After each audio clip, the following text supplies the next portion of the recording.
Good morning, everyone. For those who do not know me, my name is Shannon. I'm the president of the Ontario Association of Fire Educators.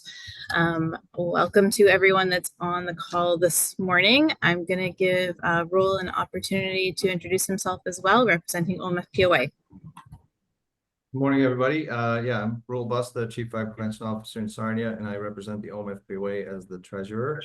Our president is currently unavailable.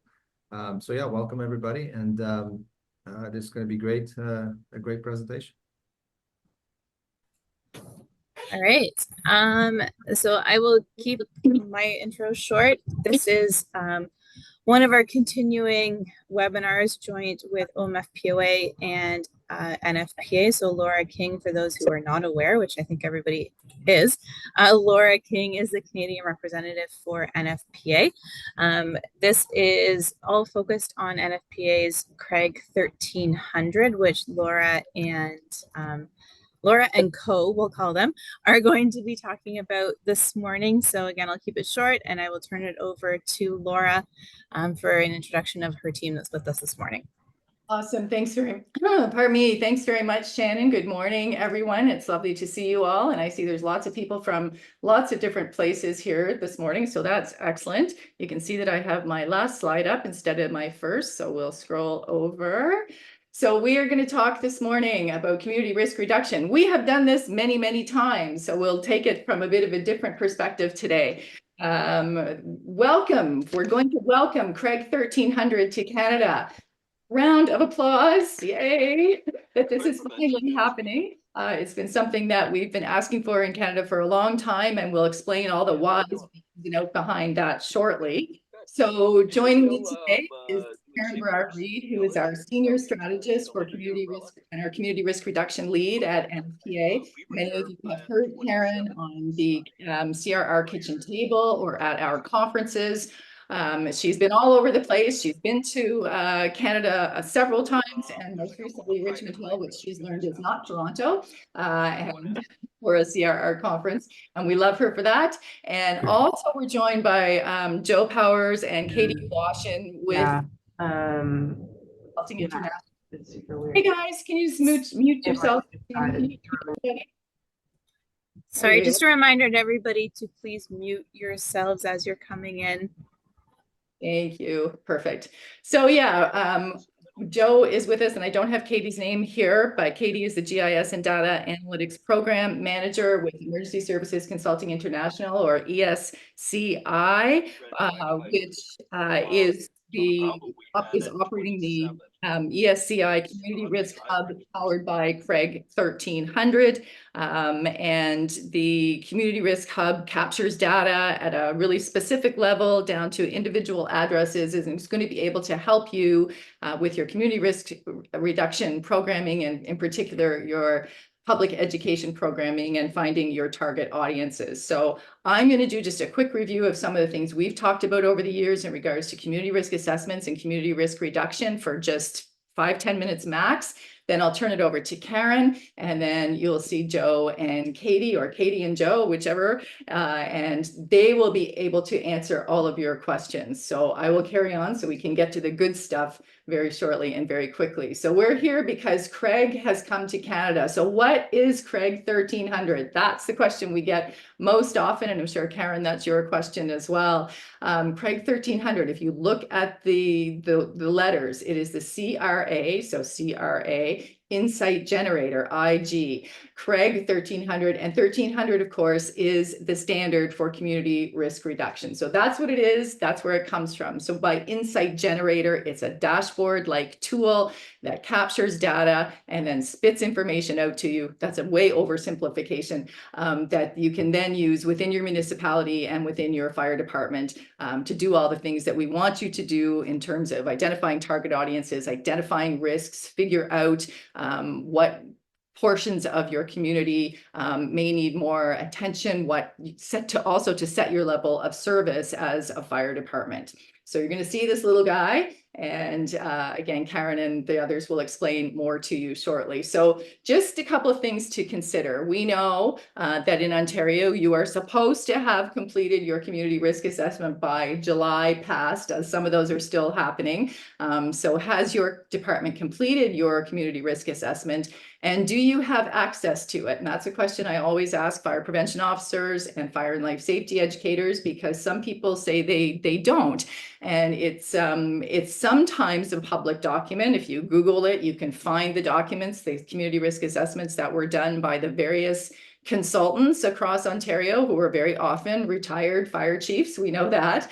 So you can find them. So if you don't have access to them in your department, you certainly should be able to, and you can even find them online. So if you don't have access to them, that's a conversation to have with your upper ups. So if you do have access and you have that material, have you identified your problems and your target audiences? And by problems, I mean risks. This is what the tool and the exercise are for. And then if you've done all that, are you developing a community risk reduction plan or program, or in Canadian terms, usually a master fire plan, and then the public education programs to address the risks and the audiences. If you go online and look at Mississauga's master fire plan, it really sets out, and this is from a few years ago, so it may have been updated by now, but it really sets all of this out and is done really nicely about what they needed to do for public education to meet the risks that were identified in the CRA. And Mississauga's CRA was one of the first, if not the first, in Canada to be based on the NFPA 1300 standard. So it's a really nice model if you're trying to figure out, okay, we've done this CRA, now what do we do? And how do we even begin to determine what public education programs we need? So what does Craig 1300 have to do with PubEd? Absolutely everything, right? The data in your community risk assessment is going to identify the risks and problems and challenges and issues that you're seeing in your community, including underserved populations, at-risk populations, geographic areas where buildings are 10 years old, where homes are 10 years old and are going to need their smoke alarms replaced, for example. Your fire calls and other calls. And all that is going to help you develop programs that serve target audiences. In addition to that, Craig 1300 captures other data that is available through Statistics Canada and will be through perhaps the National Fire Information Database and your own building department and planning department and all of those kinds of things. So that helps you figure out, okay, what are the areas we need to look at? What are our calls? What are our risks? What are our target audiences? And then what do we need to do to build programs to reduce or mitigate those risks? Programs such as, Learn Not to Burn. And these are just examples of some programs. And of course, this is meant for younger kids, but this is where we start. We've got our Steps to Safety program for older adults, and we have a smoke alarm installation program as well. So these are programs that are already built at NFPA, just to give you an idea. Lots of you have fabulous programs based on NFPA messaging and based on other NFPA programs. So what is community risk reduction? Quick review. 5 more minutes, you guys. It's an all hazards approach. It's not just fire, and it's a process to identify and prioritize. You want to say it with me, Karen, because we know it so well. A process to identify and prioritize local risks, followed by the integrated and strategic investment of resources to reduce their occurrence and impact. That started in the first draft of 1300 way back, and that is what is in the standard today. So again, an all hazards approach. So you're looking at things like floods and other climate events, not just perhaps fire issues. And then what is a community risk assessment? Sorry, more coffee, more caffeine. What is a community risk assessment according to the standard? It is a comprehensive evaluation that identifies and analyzes the risks that pertain to the overall community. So again, not just fire, but of course, fire responds to most things, right? It's also the first and most critical step in the community risk reduction process. So you can't really do community risk reduction. And we know that some municipalities and fire departments are changing the name of their fire prevention division to community risk reduction, but then not really doing community risk reduction. So we want to make sure that that's happening. And it's based on data and facts and should solicit input from community stakeholders. And I noticed that this is a step that's missing a lot, that it's all kind of done internally, but you need to talk to and include the stakeholders and the people who work with the communities you identify to help determine what the risks and potentially the solutions really are. So that's something that we can focus on as time goes by. So in Ontario, you've got the OREG from 2018 that required CRAs by this year, mandatory, as you know, by July. They need to be reviewed annually. So if a new company or development is in your community over the year, then you want to consider that and add anything that you see from that into your CRA. And they do have to be updated every 5 years or sooner. So for those of you who did them in 2018, they're already almost due for an update, right? And then the reg applies to every department and municipality must complete and review the CRA. And the key here is use its CRA to inform decisions about the provision of fire protection services. So that is your level of service, what you provide, your staffing, your trucks, all of that good stuff. But it also should be more specific, but isn't, to your public education and your community risk reduction initiatives. So what is the CRA? This is just a bit of a different definition based on the reg, but essentially they mean the same things. So I don't need to read it to you. And it must include your CRA, the 9 profiles listed in Schedule 1. And Schedule 1 is exactly the same as the NFPA standard 1300, also must be in a format approved by the OFM. So there's a template, as you all know. And you're all familiar with these 9 categories of data and information that must be included in the CRA. So this is where you find what's going on, what the challenges are, and what you need to be watching for, looking for, and developing programs to target. Okay. So this is what the standard looks like. This is the 2020 edition. We've got an update coming in 2026. So that's in the works now. Again, allows the scope to go beyond fire to all hazards, and then how to create a community risk reduction plan, a community risk reduction committee, and develop those strategic partnerships and produce and implement public education programs. So you want to use your community risk assessment, you want to look at the standard, and hopefully you want to be able to access Craig 1300 to give you more information and a much more solid understanding of what's happening in your community. This is just the outline of community risk reduction and the standard, and this is the way the standard approaches it.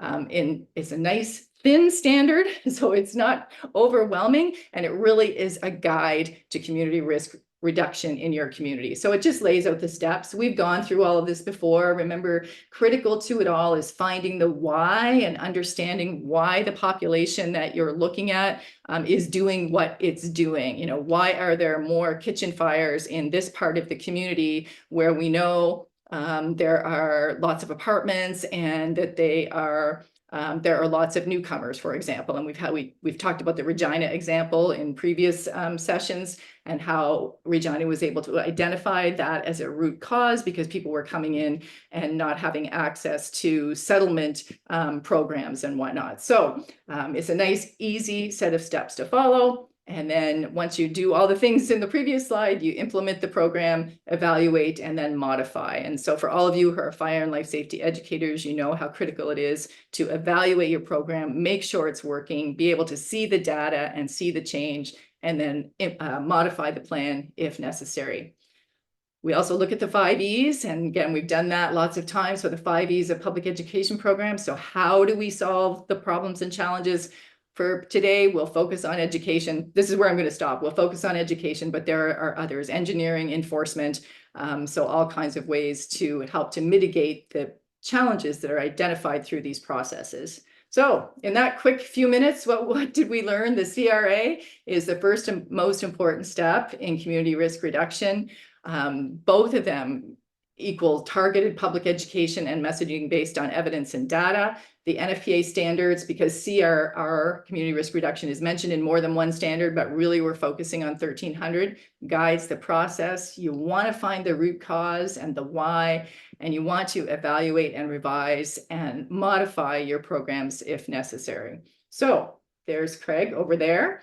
And again, over the last number of years, we launched Craig a few years ago, and questions all the time. When will Craig 1300 be available in Canada? Wasn't available just simply because we didn't have the same data sets in Canada that were available to US fire departments and municipalities. And during the pilot project, I think Karen had something like 300 fire departments who were enrolled in the pilot project, and there were lots of requests from Canada. So we are very excited to be at the point that we are, thanks to the folks on the call today. And I'll stop sharing and turn it over to Karen to explain more of that to you. Thank you, Laura. I do see that there is a question in the chat. Do we want to address questions now? I think I'm happy to do that. Jason, you're asking if the stakeholder consult is subjective or based on objective data versus lobbying. Do you want to unmute and clarify your question? Thanks, Karen. No, I'll work on my sharing while that happens.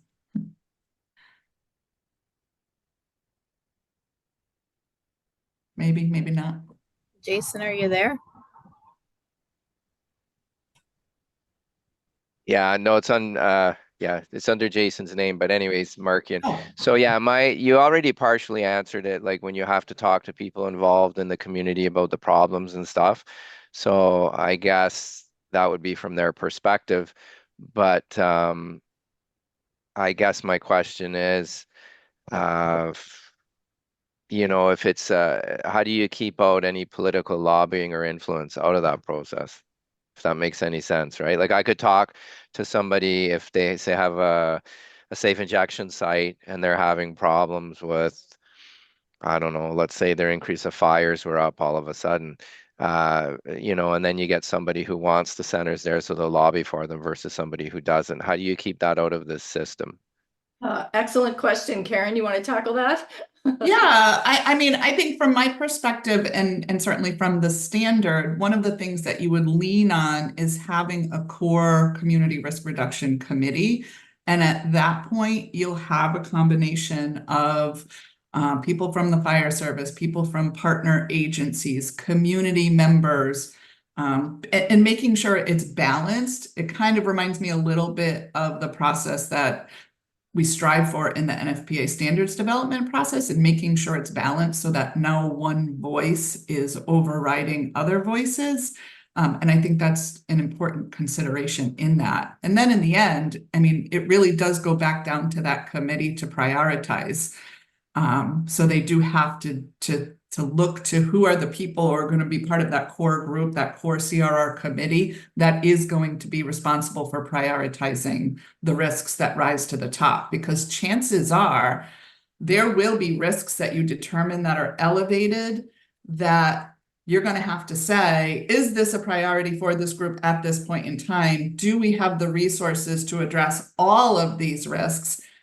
Should some of these risks be considered next year, or should some of these risks be delegated to other groups? And those are sometimes not easy conversations, but why it is really important to have that balanced committee to make sure that you're really looking at all of the pieces of the puzzle to make those decisions. I hope that helps.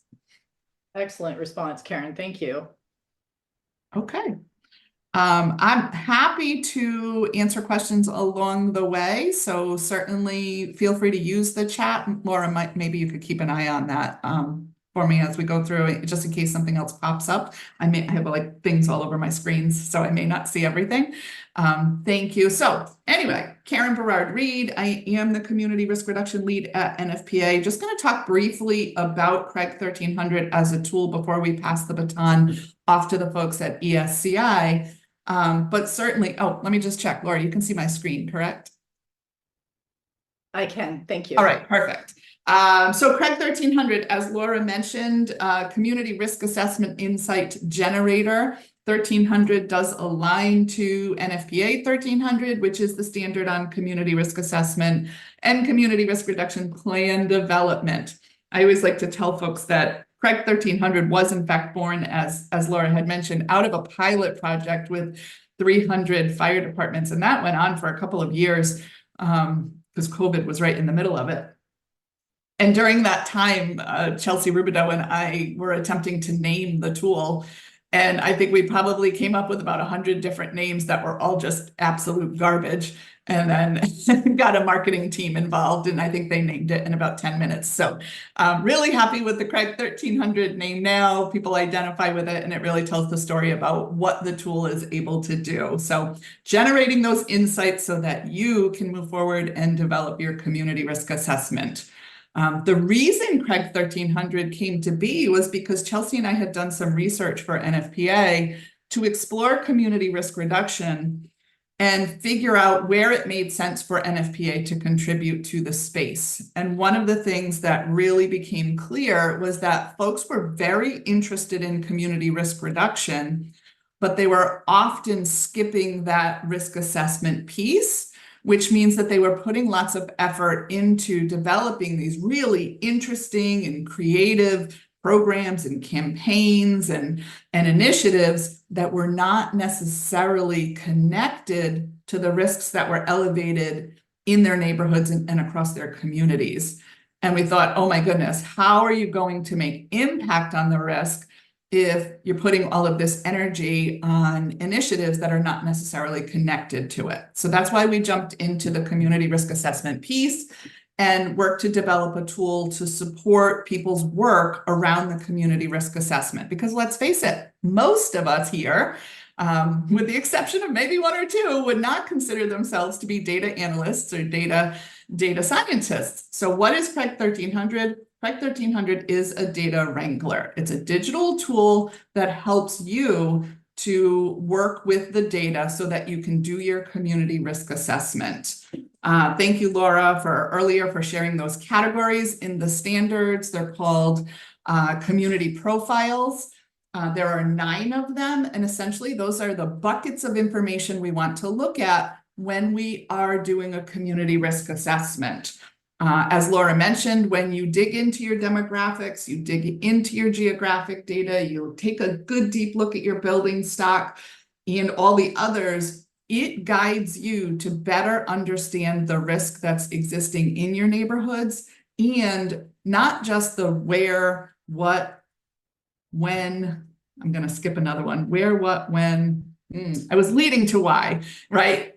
Those will help you get to why. And that's the really important piece of that, is understanding those root causes. So the 9 community profiles are the buckets of data that you want to consider. Some of them give you information about the risk in your community. Some of them also give you, well, actually they all do, give you information about the capacity in your community, because that's the other side of the coin. When you're doing a community risk assessment and then developing a community risk reduction plan, one of the things that you have to do is match your risks and resources. And in order to do that, you do need to understand the capacity and the people that are engaged in the community. So information about your public safety response agencies, and the work that they can do to support risk reduction, understanding your community service organizations, those help also build out information about the capacity in your community. So, and again, that's NFPA 1300. Why Craig 1300? What's the point? Well, really, it is about having access to the data in a form that's usable for you. When you see tools that are powered by Craig 1300, it's important to note that they are built intentionally to align to the standard. That's of interest to a lot of people. They want to know, well, how do I know this tool is going to really help me do a good job at community risk reduction? That powered by 1300 tells you that the alignment is there. It's process-focused community risk reduction efforts, and those data-driven insights really help you build out your 9 community profiles. So you understand the who, the what, and the where of your risk, also the when in some cases. It helps you to jumpstart your community risk assessment process and plan, implement, and manage your initiatives with ease. I'm really excited about Katie's demonstration of the Craig 1300 tool because every time I see it, I get so excited about the capacity that this tool has in helping you to manage your risk reduction initiatives. You'll be kind of excited to see that. So really, we're trying to help you simplify that community risk assessment process. Laura was great in explaining the different steps to the process. And I was thinking she makes it sound so easy, and I would love to say it really is that easy, but unfortunately there are points along the way that can be challenging. And so I think one of the things I think about a lot is the idea that as a woman of a certain age, there's lots of new technology that comes on board. And if I try to become a master at all of the technology, I'll never get anything else done. And so sometimes the idea is to use the tools that we have on hand, and so that I can really lean on the strengths that I have and make an impact with my strengths and let the tools do the work rather than me learning the underpinnings of how a lot of things work. So think about that. Saving time allows you to put your energy into interventions. These tools allow you to build stronger partnerships because you now have something to bring to the table and share with your partners, specifically connected to the data that help them to do their work. Tell your neighborhood level stories, and as Laura mentioned, exploring your root cause factors. Let's see. So here we are at the frequently asked questions segment of this presentation. What took you so long to get here, Craig? Why has Craig 1300 been in existence but not connected to audiences in Canada? Because we've been hearing for a long time. Folks in Canada are interested in these tools. In Ontario, we know that you're mandated to do community risk assessments. It's probably the #1 question that I've gotten. Does it work in Canada? And so really, really happy to say that now, obviously, since we're here talking about it, the answer is yes. And the reason it took so long is because when we started our pilot project, quite frankly, we really didn't know where we were going to go. It truly was a pilot. Can we make this work in a way that makes sense?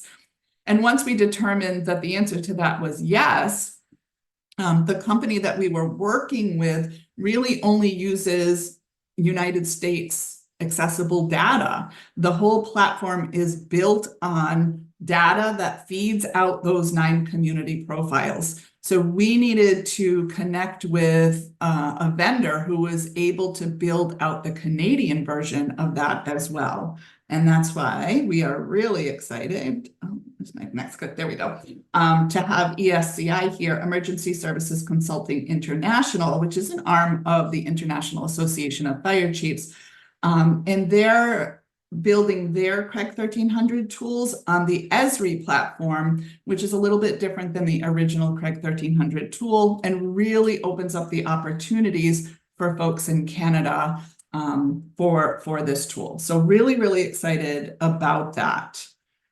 So if you're wondering, what can this do? I mean, I think Laura did a really great job of talking about how Craig 1300 supports your public education work by certainly identifying your high-risk audiences and tailoring the work that you're doing to meet the needs of your audiences. That helps you to conduct data-informed community risk reduction and elevates your opportunity to be impactful. I don't think there's anything more frustrating than putting all of your heart and soul into the work that you're doing and then finding out that it's not truly making an impact. We want to help you to do that.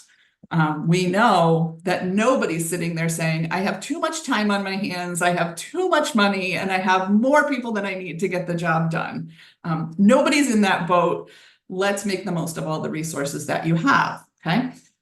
We also know, because we did this 300 fire department pilot in the United States, that Craig 1300 leads to a lot of kind of unexpected and some expected outcomes. For us, community risk reduction is directly connected to first responder health and safety. We want to ensure that the work that's being done by that group their risk is limited as much as possible. So we're happy to support that piece of the puzzle.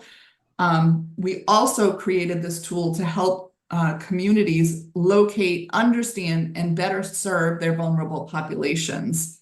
But then it just kind of took off from there. And some of the kind of use cases that we had out in the field were opportunities for folks across the fire department to better guide training for folks in the fire service, right? I always tell the story about how Chelsea and I had met with folks from Costa Rica at one point, Costa Rica Fire Service, and we were talking about their risks. And some of their risks included killer bees, alligators, and snakes.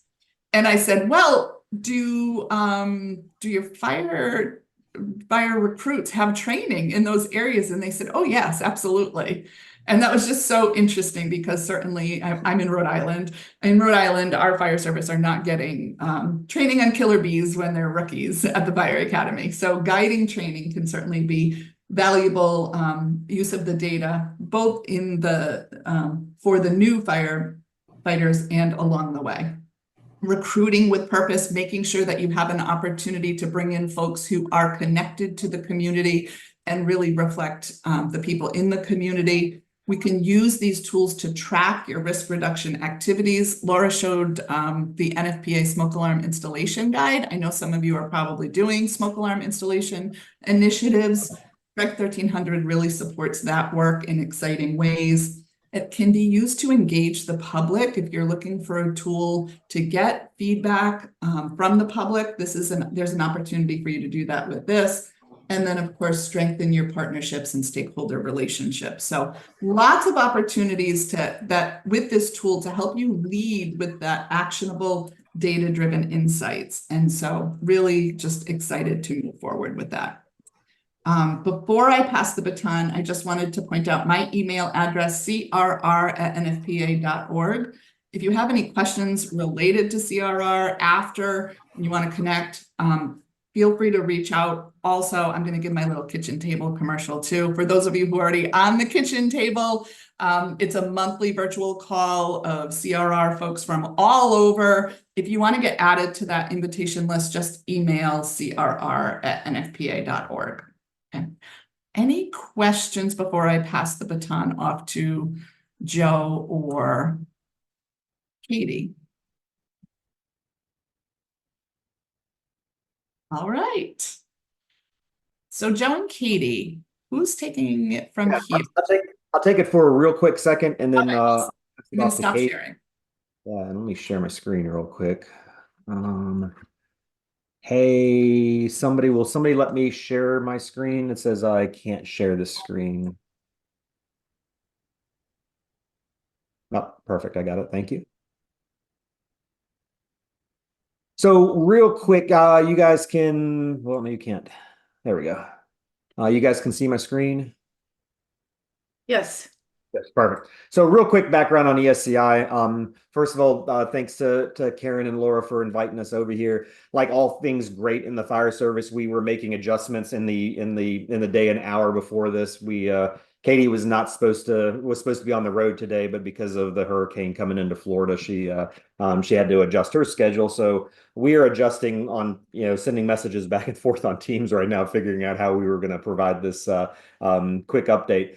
I'm going to go along with the analogy of the baby, because Karen always talks about Craig being, her baby. So this is like a baby shower for the Craig Canada. We have not had the baby yet, but we know it's coming, and we're getting ready. We're packing all of our stuff to head to the hospital to see our new baby. But just as we do our demo, we're going to show you the draft of the draft of the draft of what we're going to be providing to the U.S. market. We're hoping that after a couple meetings this week with NFPA, we'll get the green light to take that and push it into the U.S. market. And then that will be our platform to making some back end changes with some data to push it into the Canadian market. So I think it's going to be really, really cool to get to you guys, and then we'll have some opportunity to push it into some other international markets.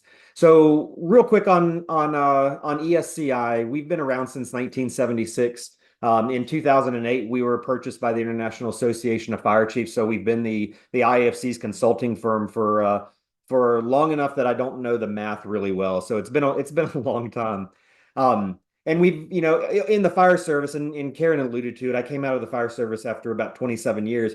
And toward the end of my career, I was doing a lot with community risk reduction because I realized that it was the future of our organizations, in that a traditional fire department is not going to be sustainable, in local in local government, just because of it's not an investment in the community. But community risk reduction turns that into that investment in the community. So back in May of this year, we started having some serious conversations with NFPA to figure out if this was even something that we could move forward with. Big thanks to Esri as being one of our partners, our major partners on the Craig 1300. Bailey Scott was the developer of the initial platform. Katie Yellowshan, who's joining us here, was huge into collaborating with NFPA, or with Esri and NFPA to bring this thing really to light. And if you don't know, Esri is the global leader in GIS. When we talk about GIS, we're not talking only about maps, but we're really talking about taking data and visualizing it in a way that we can tell stories.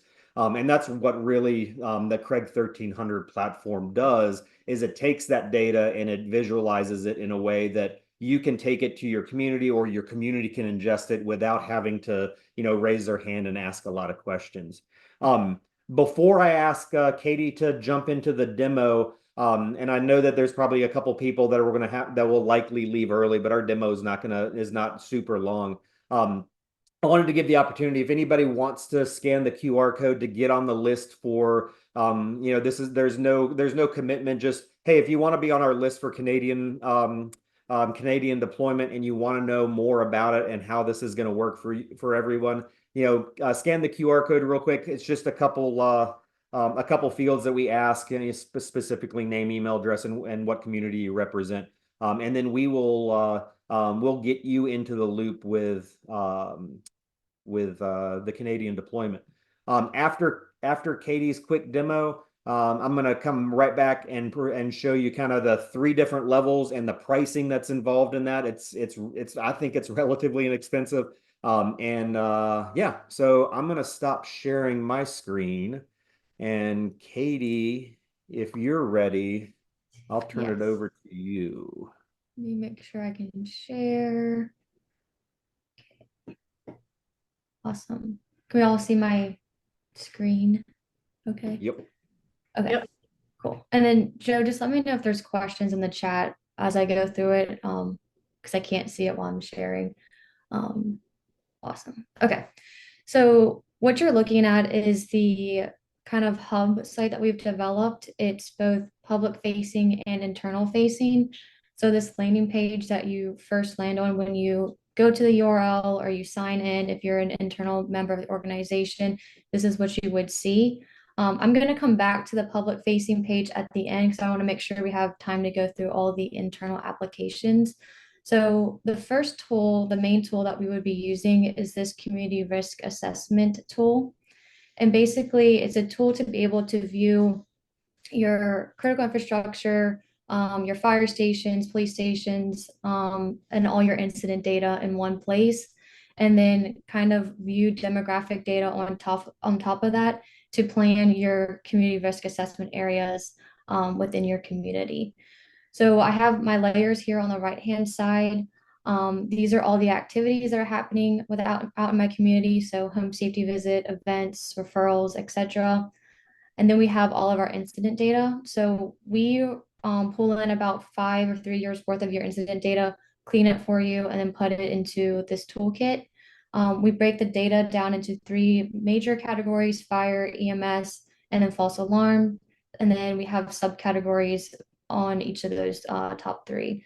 So if we want to look at building fires, we can see them populate, and we have them clustering so that we're automatically aware if there's a high density of building fires.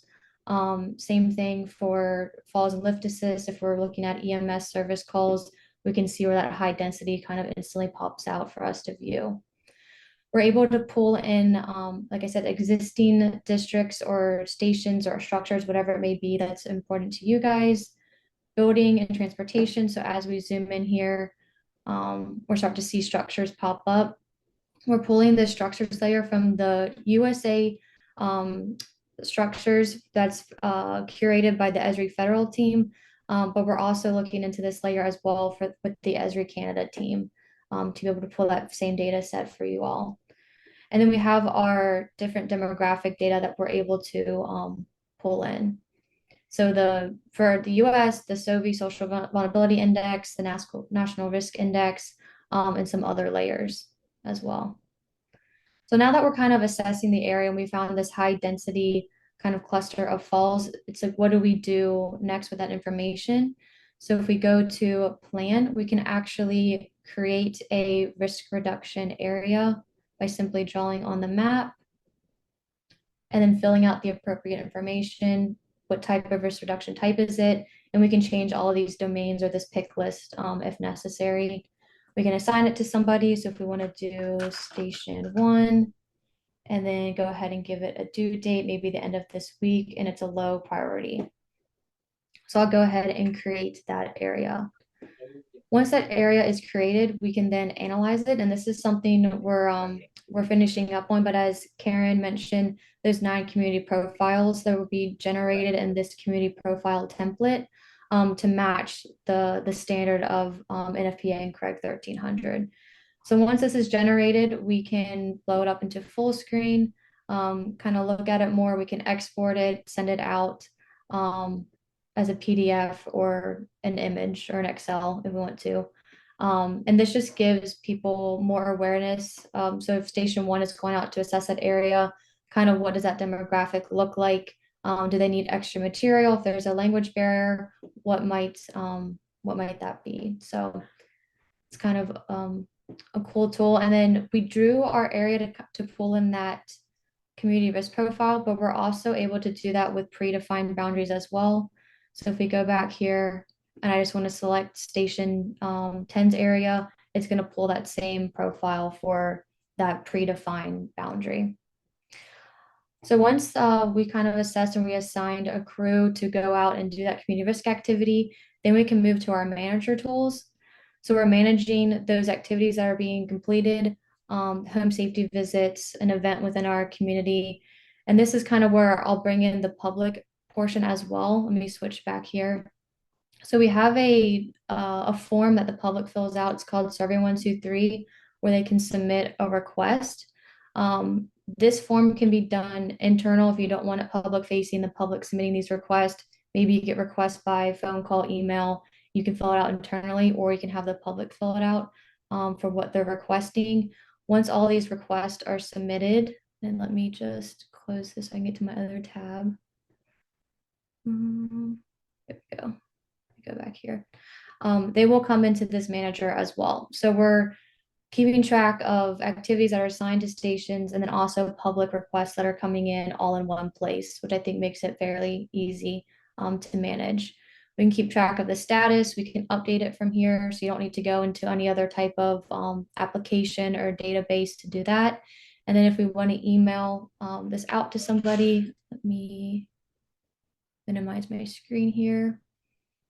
So say station 1, we've assigned that risk reduction area to them. We can email it to that individual.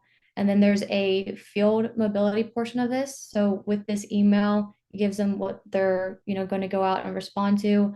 But once they're out there, they're going to open up this field application and capture that data. So who are they impacting? How many people? What was the activity that they did? So we're capturing all of that data that goes into our outcomes statistics dashboard. So we're able to view and kind of keep track of how effective we're being out in the community. We also have an inventory portion of this. So if you get grants for smoke alarms, batteries, whatever it may be, again, just one place to kind of keep track of all of that. And this is tied back to that field application. So as they're installing smoke alarms, this number will go down based off of that cache of smoke alarms that you have. And if you get a cache of smoke alarms and you want to increase it, we can just change that number and then it will update our dashboard here. The next part of the manager is the report. So it's just very simple. This is kind of everything that's happening, all the activities, and we can easily just export it to an Excel file. Nothing fancy here, just a simple export if you need to send it to somebody. Like I mentioned, all of this data that we're capturing in real time out on the field, who we're impacting, events that are happening within the community is going to come back to our outcomes dashboard. So we can get a total of all those details that are coming in, the station activities. So how many stations are impacting how many people? Is one station doing more community risk assessments than others? Just kind of an overview of what they're doing. Same thing with events here. And then the effectiveness score. So as they submit that point out into the field, it's doing a calculation on the background with a social vulnerability index. So as they're doing activities in more high vulnerable areas, your effectiveness score is going to go up. If you're doing activities in a low vulnerability area, your effectiveness score is going to go down. So basically just making sure that you're targeting that community that is more vulnerable than the other side of the community. We also have an incident dashboard. So this is just taking your incident data that we cleaned and just viewing it in a quick view here. Let me turn on my incidents. And then we're able to filter. So if we want to look at, maybe we're using station 1 as an example, station 1, we can drill down into that area. We can see their call types and their statistics. So if we want to look at fires or maybe just false alarms and seeing if there's a cluster of areas that we need to view or look more into. We want to look at it by years. Maybe year 2022, we had more false alarms than 2024. So just a really simple tool to kind of do your own analysis on your incident data. The last portion here is just a kind of a resource page. So everything I just talked about, the QR code for the field application is here, a brief description of all the different tools that are included, helpful links as well that we think were helpful, we were put here. And then we also have this NFPA kind of like a data dictionary or a guide to look up different community profile with those non-community profiles, the data that goes with them. So we have like building stock data. So this is all like the live public facing data that is tied to building stocks, hazard data. So it's very easy just to come in here. And this would be the same thing for, but obviously Canadian data to view different data sets that are publicly available and managed and maintained by either Esri Canada, the authoritative data sets. So they're data that we can pull in and utilize. The last part here is just a link to the NFPA website. So it just makes it really easy to gain knowledge of different articles or activities that are being posted on their website. And I'll just briefly wrap around on the public facing page here. So this is where they can, like we said, submit a request. You can put all different verbiage on here if you would like. This is kind of totally up to you and your organization. We can make the events that are happening public facing if you wish to do so. We can incorporate FAQs, photos. So this page here is kind of just open-ended of what you and your organization would like the public to view. So yeah, that's pretty much at a high level everything that's included. Some more to work on, but that's what we have so far. That's awesome. Thanks, Katie. Any questions from what you saw? I think that the data, some of the info, I mean, obviously the infographics but you know, the hub will look, man, I can't even talk. It's like your two kids, right? My two sons look somewhat the same, but a little bit different. So the, you know, going down that road of the baby analogy again, the hub will look the same. Some of the data, especially in the infographics, will be a little bit different. And then the data that the authoritative data that we pull in from Esri Canada will be a little bit different. But you know, there's so much information out there that people aren't using that's easily available. So yeah, any questions? All right, let me take 2 seconds to share one more thing. All right, I'll come back to this in just a second. Hold on. There we go. So from a pricing level, everything's in US dollars here, but level one, which Katie did not show, level two is the application, the hub application that Katie just showed. Level two is $4,900. It gives you all of the demographics by fire department, boundaries, essentially everything that Katie just talked to you about is $4,900, and we run it off of a subscription service. So every year we're renewing your data, we're making adjustments. You're getting the latest hub site based on our changes as we gather feedback from our clients and they're looking for new things. So level two is just under 5,000. Level one is very similar to level two. However, it doesn't have any incident data. So a really easy way to get into understanding community demographics, having a good web application that you can share with your publicly and internally, starting at just under $1,000.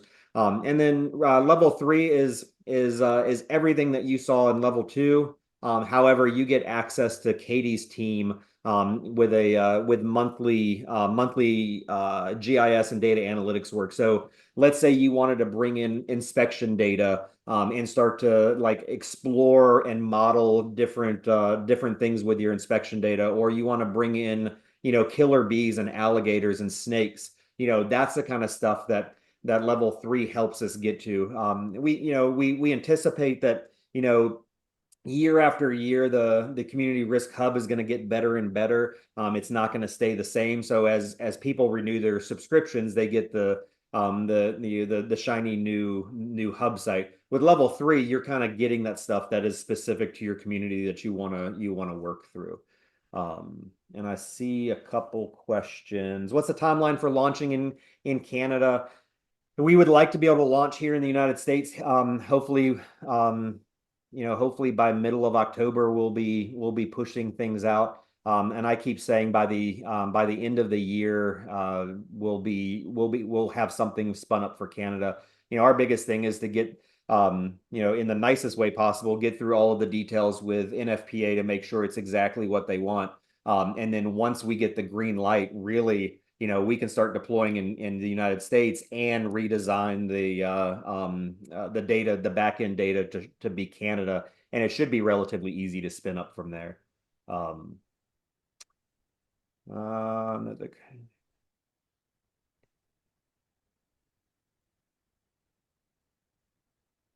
Perfect. All right.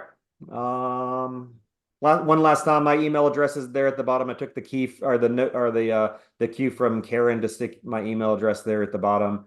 And then in the chat, I'm dropping Katie's email address and my email address. So if you want to grab that. And then I also dumped the direct link that's behind that QR code in the chat. I am not a mass email type of guy, nor am I a really good salesman. However, if I have your contact information, I will 100% reach out to you when we're ready to start demoing, Canadian products. Katie and I and likely Karen are gonna work on developing a monthly live webinar that will kind of show the updates to the products. Looking at the Canadian side, looking at the US side, generally it's mostly going to be the same. I think that with us running under the Esri platform and having that really good partnership with Esri, I think we'll have a lot of be able to provide some really good impacts to the community. So, all right. That's excellent. Thank you, Joe. Wow. And Katie, tons of information. There are, well, without the speakers, there are about 65 fire and life safety educators, fire prevention officers on the call. You guys must have questions. That was a load of information. So hoping we've got lots of time because I think we booked this till 11. If you need to go at 10:30, that's perfectly fine. So there are a couple of questions, Joe or Katie. Do you know yet the sources of data that will be used? So Esri has a whole Canada team or office that they work with, and they have a bunch of open data already published, but we're in the works with talking with their actual team to make sure that we can acquire the appropriate data for the toolkit. So to be clear for everyone who's on the call, the municipality needs to be an Esri client or customer in order to implement, Correct. correct? Yeah, Yes. make sure Yeah. that. So we would host all of the tools that I just demoed. We host in our ArcGIS Online organization, but you have to have your own org and at least one creator to be able to log into the tool kit to view and use that data. Can you say that again, Katie? Yeah, sorry. So we host all of the tools. So everything I just demoed will be hosted in our ArcGIS Online organization. And then the client has to have their own ArcGIS Online organization or enterprise portal if you have that stood up, and at least one creator to be able to log into the hub site. The data though, so like your incident data, your own boundaries, your fire stations, your critical infrastructure, that will all be hosted on your ArcGIS Online organization. So you always own and have your own data. We don't want to keep and own your data. So you guys, we would clean your incident data for you, but then put it back into your organization. You're just accessing the tools through a group collaborating between the two organizations, ours and yours.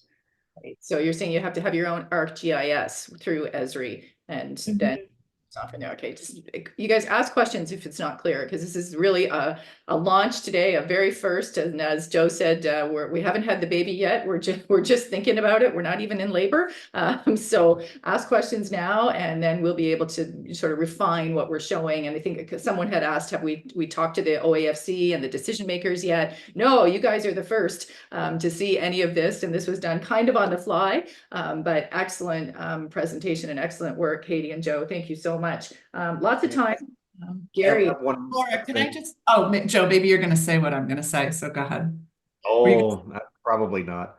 One of the things to think about is that so many of localities, both in Canada and the U.S., are already Esri, have an Esri partnership within the locality. Is that the same thing you're going to say, Karen? It's totally the same thing, because I think it sounds really intimidating to say you have to have an ArcGIS, but like most people don't know that their community already does.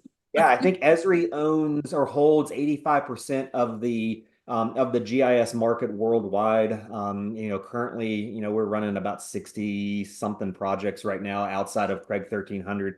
I think we only have one client that does not have Esri. So, I mean, that does not happen that often. The neat thing about this is that this will help you understand what data you have available to you and what resources. And so many of our clients don't realize that their city or their county own the tools, and they're like, hey, I'd like to wave this flag and get one license, and then that gives you the opportunity to see all of the stuff that you can do, and we can help you with that. I mean, we've got some great contacts with Esri that can and especially with Esri Canada, they can help you navigate those waters, because it's really, you just need one license, and as soon as you get that one license, you can start to do all of this stuff. One of the things I saw in the chat was, how are you accessing the incident data? So the most simplest way of accessing the incident data is that during the onboarding process, you're going to be working with Katie's team to export that data set into your ArcGIS organization. We're going to go through a cleaning process with it, make sure that that it's going to provide the best insight for decision making. However, that's the simplest process. The more complicated process is working, and we're working with a couple records management vendors to help us get into, get us out of 1984 as a fire service data, traditional data, and get us into something more 2029, and be able to push things out of things like image trend and fireworks and there was another one, ESO, into directly into your ArcGIS organization. Then we can start seeing some more real-time-ish changes after data goes through a QA process. Couple Karen, questions, Joe, Karen, or Katie. I just saw the last real-time mobile data input. Smoke alarms installed by crews. Yeah, so that's the field application that I was referring to.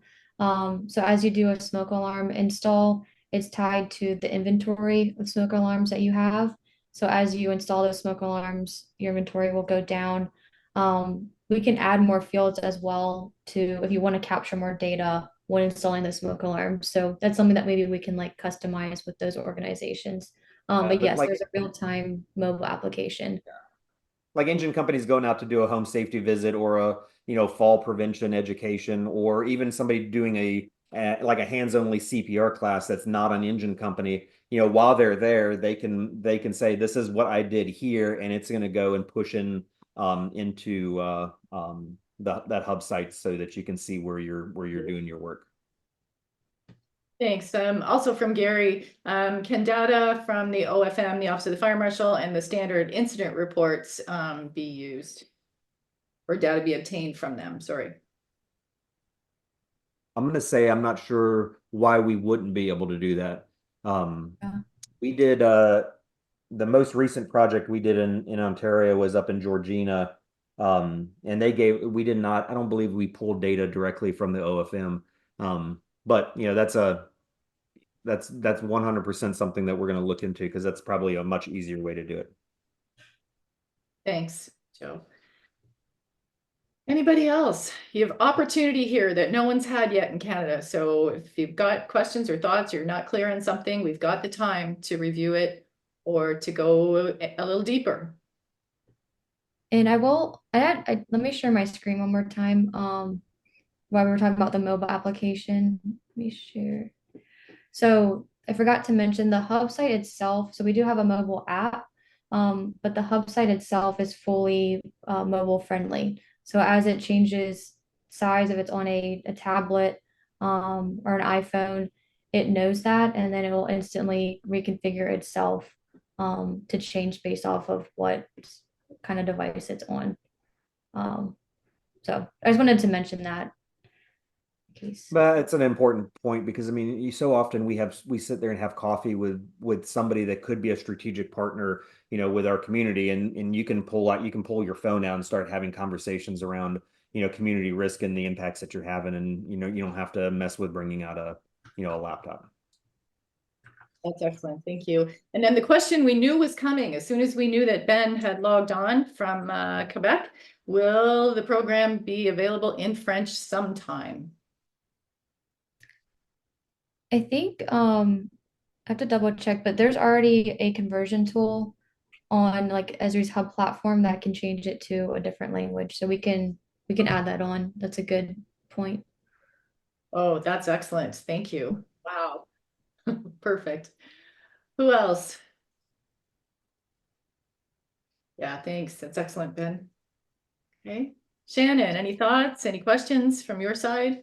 I do have a question. Oh, sorry, Jeff just put one in the chat too. Smoke alarm inventory isn't a huge concern for Calgary, but I'm wondering if Craig has the ability to layer recent fires and whether our department had installed an alarm at that location in recent years. If so, would this be automatic, or would we have to manually run a report? No, I think, I mean, Katie, correct me if I'm wrong, so moving forward, let's say we deployed Craig today in Calgary, you would be able to see where all of your smoke alarms are being installed moving forward, and where your fire is occurring. So that would be a pretty easy thing to say, yes, we've had a fire here, and yes, we installed a smoke alarm here. Going back in time, loading the past incident or the past smoke alarms, it really depends on what information you have to be able to provide to the hub. Right. So if you have it all on a piece of paper, I've got 3,000 pieces of paper that say I put a smoke alarm here. We're going to have a conversation. But if you have it, already somewhere, that's probably something that we can interact with. But yeah, that's a cool, I mean, it's a cool use case, because I was I think about to part of say it too, if you have it's a like a cool use case. specific I think we workflow can or something you're looking to do, we can configure just about any workflow that you're thinking of. As long as we have like the data location, we can still incorporate it in some way. Perfect, thank you. Couple more questions there. Will Craig keep track of which alarms expire and when by the UPC codes? Like the UPC codes on the boxes. Sure, where it I think is. that Yeah, I'm not sure. I think that we could probably integrate a expiration date within the, and they may already be in there, an expiration date field. When we deployed this in something very similar, several years ago in a Metro Richmond, not Richmond Hill, a Metro Richmond department. We had all of the expiration dates, so we knew when we needed to go back. But I'm Can not we- sure that UPC would be kind of cool if we could figure out how to bring that data in. Well, Yeah, we really have cool. an end date in that field, but we can, again, as long as we have that information, we can add a field and have it be Yeah. incorporated. Okay, that's cool. Wow. That's something actually, Katie, we probably absolutely need for Okay. everybody. Thanks. From Ryan Ritter, will it automatically flag large areas of concern, or would you need to look at that area and then manually do it?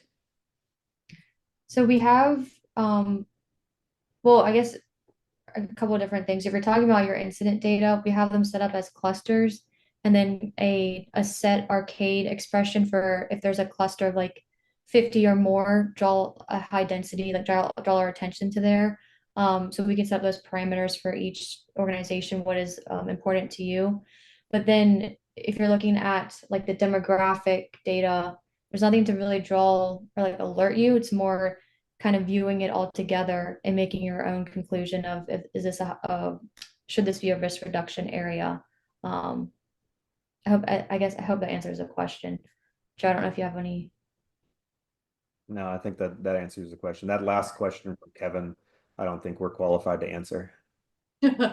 Yeah, it's a good question. And I had indicated in the chat that, the tool allows you to continuously update your community risk assessment rather than having to go to a consulting firm and pay an inordinate amount of money to have them do so. However, yes, there is a required format by the Office of the Fire Marshal. But if you have all the data right there in front of you, it is way easier to do an update in whatever template is available than having to start from scratch and collect data or have another body, which would be a consulting company, collect that information for you. It's right here. So whether the OFM determines as technology grows and changes and what we have access to changes, and then determines that another format is acceptable, I don't know. But we're just starting on something that is, terrific technology, and the OFM will be made aware of it and will work from there. So don't have an Hey, answer.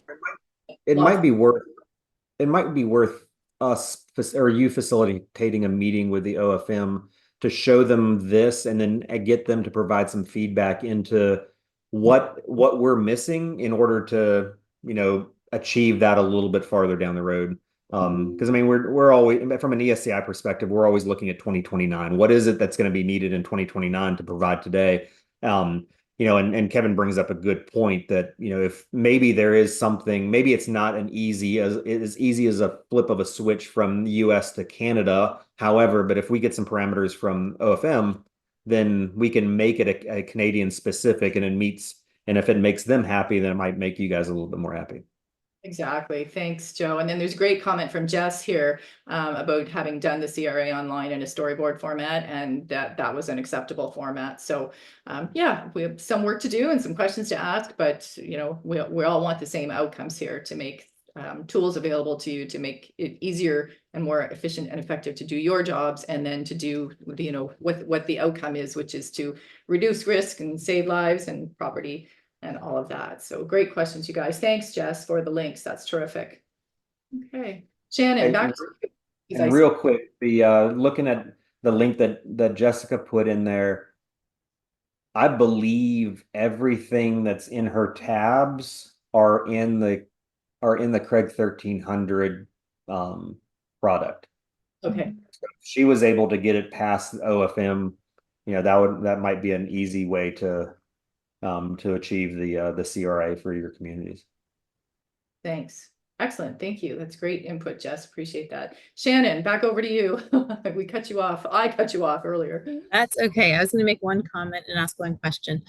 So I guess the comment was that this is totally new to us, and For those that are asking questions that we don't have the answers to, that's probably because I 100% threw Laura under the bus. And when I saw the announcement about Craig 1300 coming to Canada, I was super excited. And we very quickly, us and OMFPOA, changed our topic for this session. It was originally supposed to be the consolidation of the NFPA standard, the 1030. And we very quickly shifted gears, and I said to Laura, hey, let's do this about Craig 1300. So as Laura said, it was put together very quickly, which is part of the reason why there aren't answers to some of these questions. So I will just say kudos to Laura and the team on the call here for pulling this together very quickly for us. But my question was, for those departments that already have Esri, are working with Survey 123, is there the ability to kind of incorporate what we already have into Craig 1300 for the communities if we do decide to go that route? That's a Joe or Katie question. Katie, I'll let Katie answer. Okay. I mean, right off the, I mean, yes, if you have data already available, then let's use it and see what it looks like. I don't see why that would be an issue. Right, Joe? Is that? Yeah, I mean, I think it just depends on what it is. We have some clients that call data, 1,000 pieces of paper that they've written on over the last 10 years, and some people call data, something that's already hosted online that we can easily get to.